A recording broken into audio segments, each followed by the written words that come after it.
I will not be meeting Mr. Berisha. Actually, after this press conference, I have to head to the airport to catch the plane to Frankfurt.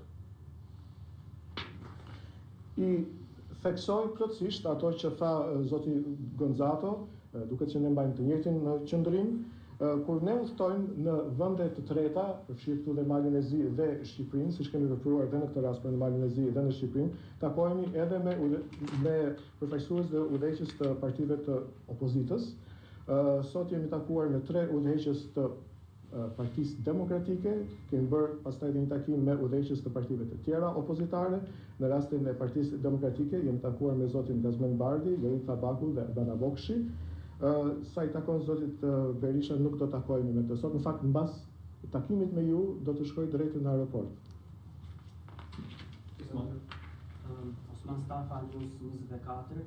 Nëse në Gjermani do të ndodhte që një ministër kabinetit qeverisë atje do të dilin prova, prokurorët nisën një hetim zyrtar, do të dilin prova në media ku vërtetoi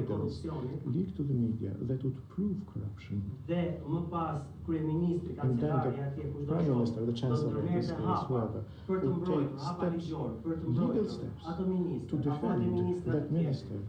Si do të vepronte, themi, çfarë do ndodhte në Gjermani në këtë situatë? As I said, I'm not in a position to comment on this individual case in detail, but what I will say is that the case involving Deputy Prime Minister Ballukut is a critical test for Albania to address corruption. Unë nuk mund të komentoj, siç e thash më përpara, me hollësi për çështje individuale, por në këtë rast, në çështjen që përfshin zonjën Ballukut, do thosha që është një çështje e cila do përbëjë një test kritik për Shqipërinë në luftën e saj kundër korrupsionit. Për shkak të kohës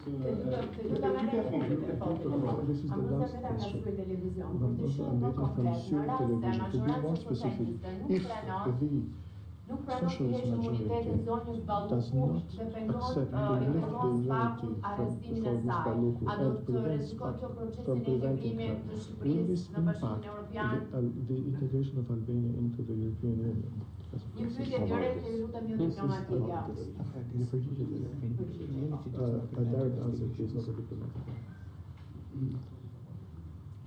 I've said everything I can say on this case.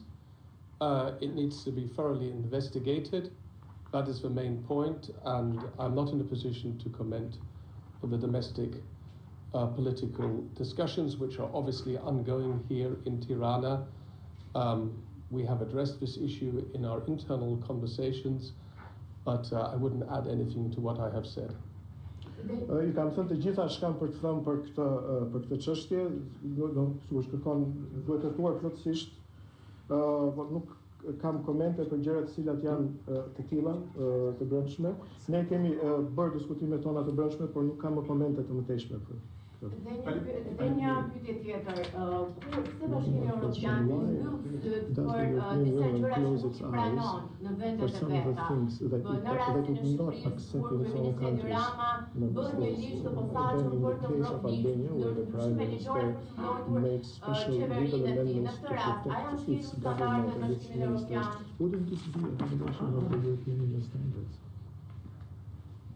Would you like to say something, Ambassador? I think I've been very clear that the European Parliament, together with the European Commission and the European External Action Service, that we know that there's still hard work to do in this country, and that strengthening the rule of law and fight against corruption is of crucial importance, and that we are not only observing the situation in the country, but we are also supporting all those independent institutions here in Albania who are doing exactly this work, and we will continue to do so. We are on the side of the citizens. We are on the side of this country moving forward in eventually meeting all the necessary conditions to become a fully fledged member of the European Union. That's where we support Albania, and this is where we support the Albanian citizens. Unë isha shumë i qartë në fjalët e mia. Parlamenti Evropian, Komisioni Evropian dhe Shërbimi i Punëve të Jashtme, Komisionit Evropian e mbështesin, janë partner. Sigurisht mbetet shumë punë për të bërë edhe nga ana e Shqipërisë për të forcuar shtetin ligjor, për të forcuar luftën kundër korrupsionit. Dy aspekte këto shumë të rëndësishme për ne jo vetëm që i zhdojmë, pra i ndjekim, por edhe i mbështesim të gjitha institucionet që luajnë rol në këtë fushë. Jemi në anën e qytetarëve të Shqipërisë, në anën e Shqipërisë, drejt përmbushjes së kushteve të nevojshme për të qenë antar në detyrat plota e Bashkimit Evropian. So look, the only Albanian word I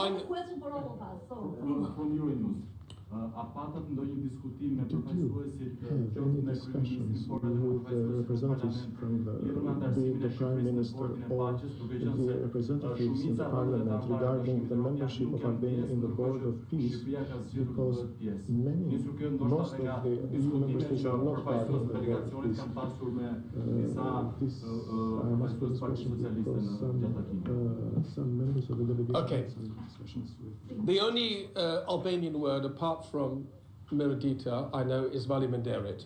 So thank you for all your questions.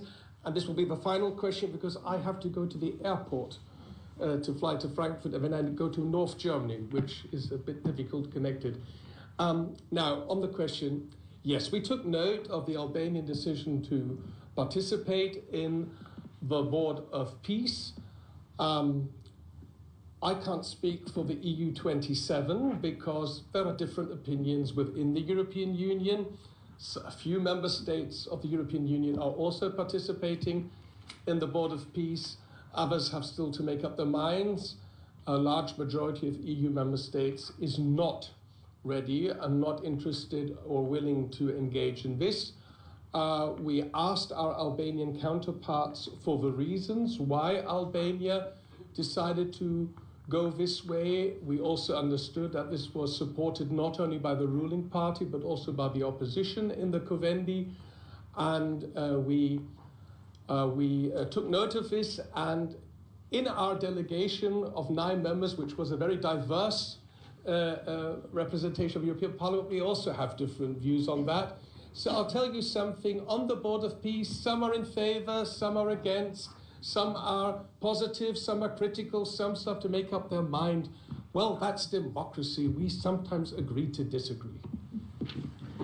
Pra, siç e dëgjuat për fjalës Mirgjita dhe faleminderit. Kjo është pika e fundit se më duhet shkoj në aeroport. Marra vende për Frankfurt, për Gjermaninë e Veriut, që është një lidhje shumë e vështirë përndryshe. Sa i takon pyetjes, jemi në dieni, është e vërtet, për vendimin e Shqipërisë për të marrë pjesë në bordin e paqes. Nuk mund të flas në emër të 27 shteteve anëtare të Bashkimit Evropian. Në fakt edhe aty ka disa shtete të cilat do të marrin pjesë në bordin e paqes. Disa tjerë nuk e kanë ndarë akoma mendjen. Shumica e shteteve anëtare të Bashkimit Evropian nuk janë gati, nuk janë të interesuar për të marrë pjesë në bordin e paqes. I pyetëm kolegët tanë, kundërpalët tanë, përse është marrë ky vendim dhe e kuptuan që në fakt është një vendim i cili mbështetet si nga shumica, ashtu edhe nga opozita në Shqipëri.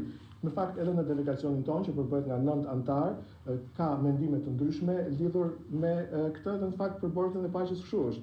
Ka nga ata që komentojnë, ka nga ata që janë pro, ka nga ata që janë kundër, tek e fundit kjo është demokracia. Okay, thank you. Have a nice day and all the best for your country and your great people. Thank you.